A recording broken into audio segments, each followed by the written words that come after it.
मेरे मुसलमान भाई और बहनों, यौम आजादी 15 अगस्त को कहा जाता है कि जिस दिन हिंदुस्तान को आजादी मिली है हमारे खुशकिस्मती है कि हम अपने मुल्क का यौम आजादी मना रहे हैं।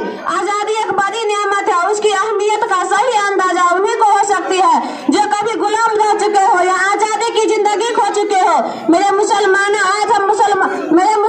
आज हिंदुस्तान के स्कूलों और कॉलेजों में गैर मामूली धूमधाम से आजादी का जश्न मनाया जाता है और आजादी की कहानियां सुनाई जाती है।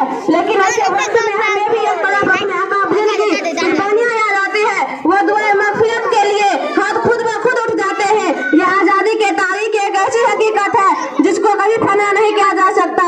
मेरे मुसलमानों, आज हम मुसलमानों के तारीख को मिटाने की कोशिश की जा रही है। जंग आजादी के तारीख से मुसलमानों के नामों को निकाला जा रहा है, हमारे कारनामों को भुलाया जा रहा है। ये तारीख के मजाक उड़ाने वाले, ए मुसलमानों की कुर्बानियों का इनकार करने वाले, ए जमहूरियत का खून करने वाले, सुन, मैं तुझे इस्लाम की थोड़ी सी तारीख और अदना सी झलक दिखाना चाहती हूँ कि मुसलमानों ने जंग आजादी में क्या कारनामा अंजाम दिया है और उनका क्या मकाम रहा है।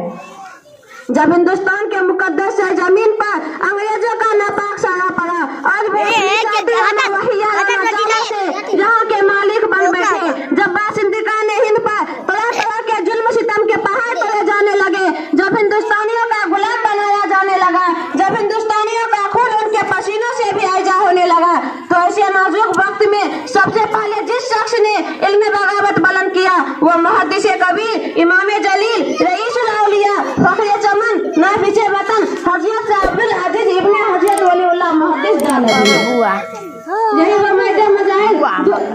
वो मर्द मज़ाहिब खुदा है जिसने पहले मुसलमानों के नस्बुल आइन का ऐलान कर दिया था।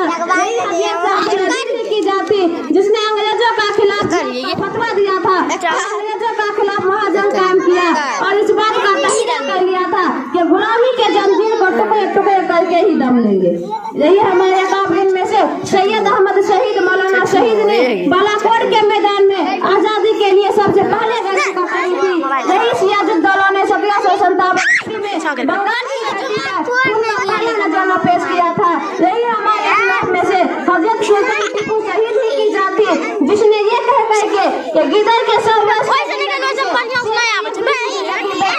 तो लोगों के लगे मुर्दा में आजादी की बरकरारी दौड़ा दी थी और खिलाफ लड़ते रहे, यहाँ तक कि महसूस की धरती पर खून का आखिरी कतरा आजादी के खातिर बहा कर शहीद हो गए। हिंदुस्तान पर मुसलमानों पर जुल्म करने वाले दिल से आंसू निकलती है। अगर हमारे काबिल को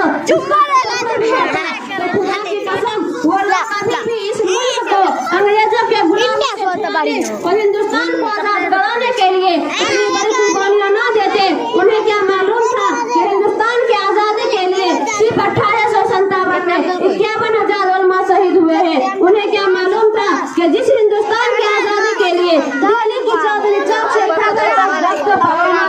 लटकाई बातिल से दबने वाले आसमां नहीं हम, बातिल से दबने वाले आसमां नहीं हम, 100 बार कह चुका है इंतहा हमारा, तौहीद की अमानत सीनों में है हमारे, तौहीद की अमानत सीनों में है हमारे, आशा नहीं मिटाना नामो निशान हमारा। अस्सलामु अलैकुम व रहमतुल्लाहि।